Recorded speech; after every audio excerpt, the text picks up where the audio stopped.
अ, आज के इस गहरे विश्लेषण में हम एक बहुत ही दिलचस्प और कह सकते हैं कि थोड़ी अजीब विषय पर बात करने वाले हैं। हाँ, अजीब तो है, पर सच कहूँ तो ये बहुत कुछ सोचने पर मजबूर भी करता है। बिल्कुल।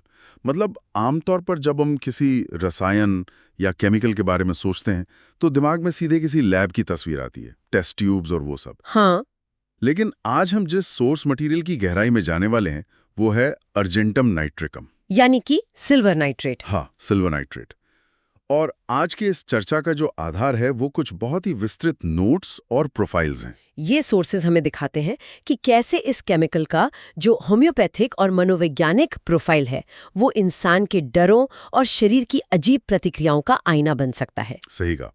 और मुझे जो बात सबसे ज्यादा दिलचस्प लगी हाँ, वो ये है कि ये सिर्फ एक निर्जीव रसायन का अध्ययन नहीं है।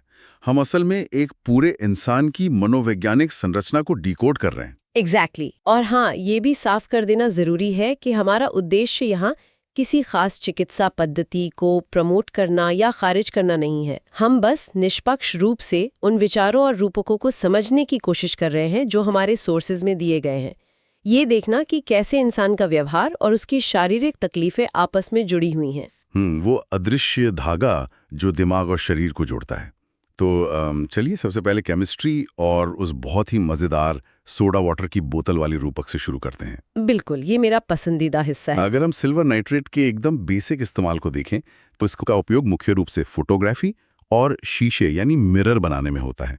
और इसके पीछे का विज्ञान क्या है? वो ये है कि ये रसायन प्रकाश के प्रति बहुत ही ज्यादा सेंसिटिव होता है। रोशनी पड़ते ही ये तुरंत प्रतिक्रिया करता है। हाँ, एकदम लाइट सेंसिटिव। और यहीं पर वो पहला माइंड ब्लोइंग कनेक्शन जुड़ता है। अगर हम इस रासायनिक गुण को इंसान के प्रोफाइल पर लागू करें तो ये बहुत गहरा अर्थ रखता है। ठीक इसी केमिकल की तरह अर्जेंटम नाइट्रिकम के प्रोफाइल वाले लोग भी प्रकाश के प्रति बहुत ज्यादा संवेदनशील होते हैं। मतलब उन्हें तेज रोशनी बर्दाश्त नहीं होती। बिल्कुल नहीं। और ये सिर्फ कोई दिमागी उलझन नहीं है, इसका सीधा असर उनके शरीर पर दिखता है।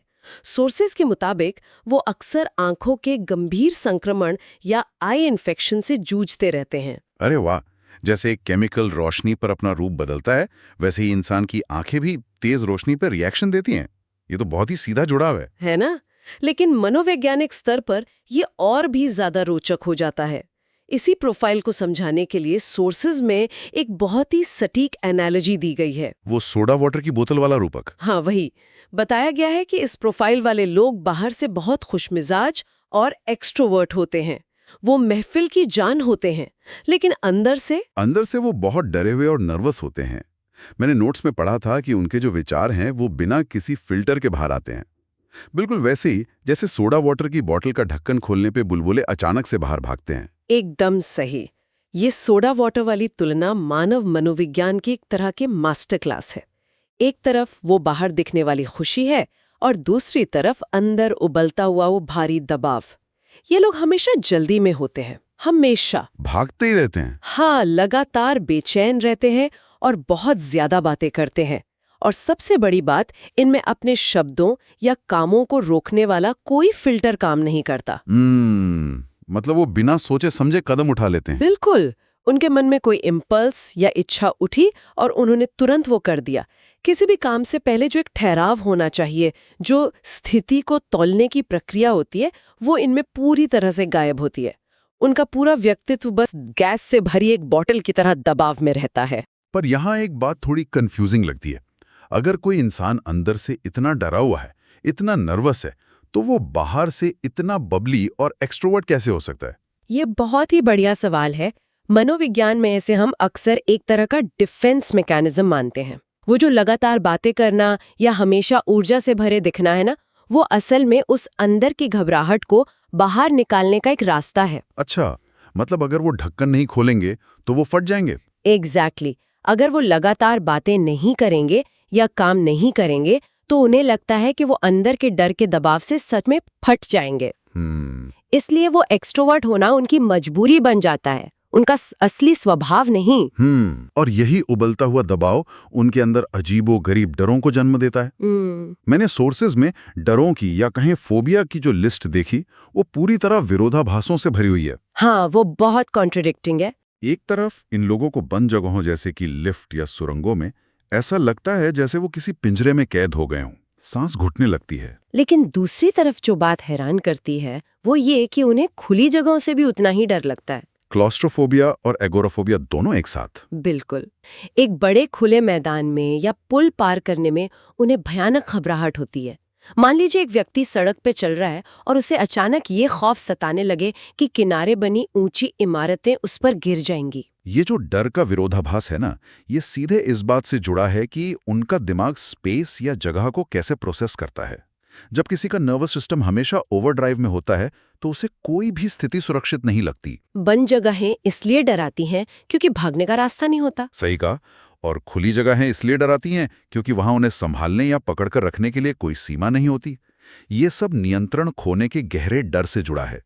लेकिन इन सबसे भी ज्यादा खतरनाक है उनका समय का डर, टाइम एंग्जाइटी। ओहो, ये समय वाला डर तो आजकल बहुत लोगों को रिलेट कर सकता है। सोर्सेज इसे ऐसे समझाते हैं जैसे किसी व्यक्ति को समय के साथ एक काल्पनिक रेस लगानी पड़ रही हो। हाँ, एक बड़ी सी घड़ी से आगे भागने की कोशिश। अगर उन्हें कहीं किसी तय समय पर पहुंचना है तो वो घंटों पहले से ही घबराने लगते हैं कि वो लेट हो जाएंगे। और ये सिर्फ एक हल्की सी चिंता नहीं होती, ये टाइम एंग्जाइटी उनके पूरे शरीर को हाई अलर्ट पर डाल देती है। वो अपनी गति लगातार बढ़ाते जाते हैं, हर काम हड़बड़ी में करने लगते हैं, लगभग दौड़ने ही लगते हैं। बिल्कुल। और अजीब बात यह है कि ये सब एकदम काल्पनिक डर के कारण हो रहा होता है। समय उनके पास काफी होता है, लेकिन दिमाग उन्हें यकीन दिला देता है कि टाइम खत्म हो रहा है। और फिर जब वो पहुंच जाते हैं तब क्या होता है? तब अचानक उन्हें एहसास होता है कि इस हड़बड़ी की तो कोई जरूरत ही नहीं थी। वो समय पर पहुंच गए हैं। तब जाकर वो धीमे होते हैं, लेकिन तब तक उनका नर्वस सिस्टम पूरी तरह थक चुका होता है। और ये डर सिर्फ दिमाग तक नहीं रहता, शरीर में बहुत हिंसक रूप ले लेता है। दिल की धड़कन इतनी तेज हो जाती है जैसे दिल छाती तोड़कर बाहर आ जाएगा। हाँ, इम्पेंडिंग डिजीज का डर। उन्हें लगता है कि इस तेज धड़कन का मतलब है कि उन्हें कोई जानलेवा बीमारी होने वाली है। यहीं पे माइंड बॉडी कनेक्शन सबसे साफ दिखता है। जब दिमाग लगातार सोचता है कि खतरा है, तो शरीर फाइट और फ्लाइट मोड में चला जाता है। दिल का तेज धड़कना बस शरीर की तैयारी है भागने के लिए। लेकिन वहां कोई शेर तो है नहीं, बस समय का डर है। एकदम सही। इसलिए ये उत्तेजना शरीर को अंदर ही अंदर खोखला करने लगती है। और जब इंसान इतने तनाव में होता है तो सबसे पहले उसका असर पाचन तंत्र पर पड़ता है। हमारे सोर्सेज में एक बहुत ही सजीव तस्वीर दी गई है जिसे एग्जामिनेशन रेमेडी कहा गया है। वो ए लेवल्स वाले दरवाजे की तस्वीर। जरा उस दृश्य के बारे में सोचते हैं। एक दरवाजा है जिस पर किसी बड़ी परीक्षा का नाम लिखा है और उस दरवाजे के ठीक बगल में एक इमरजेंसी बॉक्स है, लेकिन उसमें आग बुझाने का सामान नहीं है, बल्कि उसमें उल्टी और डायरिया से निपटने का सामान रखा है। हाँ, ये दृश्य परीक्षा के डर और पेट के संघर्ष को बहुत ही डरावने तरीके से दिखाता है। ये स्थिति उस भयानक परफॉर्मेंस एंग्जाइटी को दिखाती है जिसका सामना आज बहुत लोग करते हैं। असफलता का डर इतना हावी हो जाता है कि उनका दिमाग अशांत रहता है और वो फोकस ही नहीं कर पाते। और शरीर का सारा खून उस काल्पनिक खतरे से लड़ने के लिए मांसपेशियों में चला जाता है। बिल्कुल। और पाचन तंत्र काम करना बंद कर देता है, या यूं कहे कि विद्रोह कर देता है। इसीलिए परीक्षा से ठीक पहले उल्टी या डायरिया जैसी दिक्कतें होती हैं। सोर्सेज में इस परीक्षा के डर के लिए कुछ और दवाओं का भी जिक्र है, जैसे एथ्यूसा, जेल्सीमियम और सिलिका। हाँ, इस अंतर को समझना जरूरी है। जेल्सीमियम का मरीज डर के मारे पूरी तरह सुन्न हो जाता है, वो जम जाता है। लेकिन अर्जेंटम नाइट्रिकम का मरीज सुन्न नहीं होता।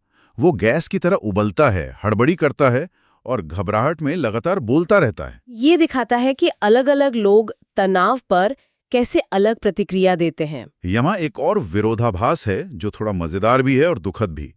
मीठे की तलब। इन मरीजों को मीठा खाना सबसे ज्यादा पसंद होता है। हाँ, उन्हें बहुत क्रेविंग होती है। लेकिन विडंबना देखिए, जो चीज उन्हें सबसे ज्यादा पसंद है वही उनके पाचन को सबसे बुरी तरह बिगाड़ देती है। अगर हम इसे वापस उस सोडा वाटर के बोतल वाले रूपक से जोड़ें तो तस्वीर साफ हो जाती है। उनका पाचन तंत्र पहले ही तनाव से खराब है। जब वो भारी मात्रा में मीठा खाते हैं तो पेट सूज जाता है, भयंकर दर्द होता है और बहुत गैस बनती है, डकारें आती हैं, बहुत तेज आवाज के साथ। और यहाँ मनोविज्ञान एक बहुत अजीब मोड़ लेता है। सोर्सेज में एक डिल्यूजन या भ्रम का वर्णन है। मरीज को लगने लगता है कि वो खुद एक सोडा वाटर की बोतल है। मतलब सच में ऐसा महसूस होता है? हाँ, थी सशक्त और डराने वाली छवि है। एक इंसान जो मानसिक रूप से उबल रहा था, अब शारीरिक रूप से भी खुद को गैस से भरी बोतल मान रहा है। दिमाग के एहसास को शरीर ने सच मान लिया है। बिल्कुल। लेकिन कोई भी बोतल हमेशा तो दबाव बर्दाश्त नहीं कर सकती। ये सारी हड़बड़ी आखिर जाती कहाँ है?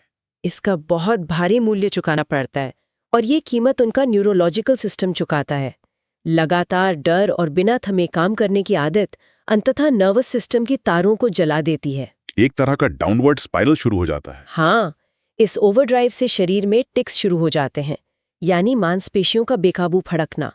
हाथ पैरों में सुन्नपन आने लगता है। और सोर्सेज बताते हैं कि अगर ये चलता रहा तो मल्टीपल स्क्लेरोसिस या मिर्गी के दौरे भी पड़ सकते हैं। नर्वस सिस्टम बस हार मान लेता है। और इस हार मानने की प्रक्रिया में कुछ बहुत ही अजीब सेंसेशंस का जिक्र है। शरीर को महसूस होने लगता है कि उसके अंग बड़े हो गए हैं, जैसे सिर या अंदरूनी अंग सूजकर बहुत बड़े हो गए हों।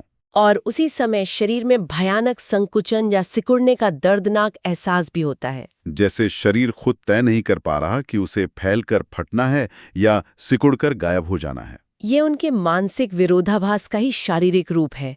जैसे उन्हें बंद और खुली दोनों जगहों से डर लगता था, वैसे ही शरीर फैलाव और संकुचन के बीच फंस जाता है। बहुत ही दुखद है। और इस हड़बड़ी के कारण वो अक्सर गलतियां भी करते हैं। हाँ, और हर गलती के साथ उनका खुद पर से विश्वास टूटता जाता है। वो मान लेते हैं कि वो कभी कुछ सही कर ही नहीं सकते। और यहीं पर वो सोडा वाटर की बोतल पूरी तरह खाली हो जाती है। वो इंसान जो कभी ऊर्जा से उबल रहा था, वो गहरी निराशा में डूब जाता है। उनकी ऊर्जा का कुआं सूख जाता है। दिन भर की सामान्य चुनौतियों का डर इतना हावी हो जाता है कि वो बस बिस्तर में ही पड़े रहना पसंद करते हैं। जो सफर अत्यधिक सक्रियता से शुरू हुआ था, वो अंत में अवसाद और हार पर खत्म होता है।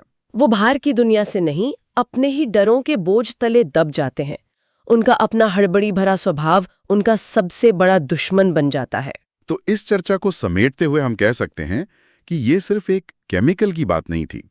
ये एक ऐसे इंसान की कहानी है जो बुलबुले जैसा व्यक्तित्व रखता है, लेकिन अपने ही डरों और काल्पनिक दबाव के नीचे निचुड़ जाता है। आज की दुनिया में जहां हर कोई सूचनाओं और उत्तेजना की दौड़ में भाग रहा है, ये समझना बहुत जरूरी है कि लगातार हड़बड़ी हमें कैसे तोड़ सकती है। हमारा अत्यधिक सोचने वाला दिमाग हमारे शरीर को युद्ध का मैदान बना सकता है। और इसी गहरे विचार के साथ आज के इस विश्लेषण को विराम देने का समय आ गया है। लेकिन जाने से पहले एक ऐसा विचार है जो सच में सोचने पर मजबूर करता है। वो कौन सा? हमने उस अजीब भ्रम की बात की थी जहां इंसान खुद को सोडा वाटर की बोतल समझने लगता है। जरा सोचने वाली बात है कि क्या यह संभव है कि जब हमारा दिमाग किसी डर या तनाव को पूरी तरह सच मान लेता है, तो हमारा शरीर वास्तव में उस भ्रम को सच साबित करने के लिए वैसी ही गैस और दबाव पैदा करने लगता है? ये तो बहुत ही गहरा सवाल है ना? ये इस बात की ओर इशारा करता है कि हमारे विश्वास और हमारे शरीर की प्रतिक्रियाओं के बीच की रेखा कितनी धुंधली हो सकती है। जो हम मानते हैं, क्या हमारा शरीर सच में वही बन जाता है? इसी सवाल के साथ आज की चर्चा को यहीं समाप्त करते हैं।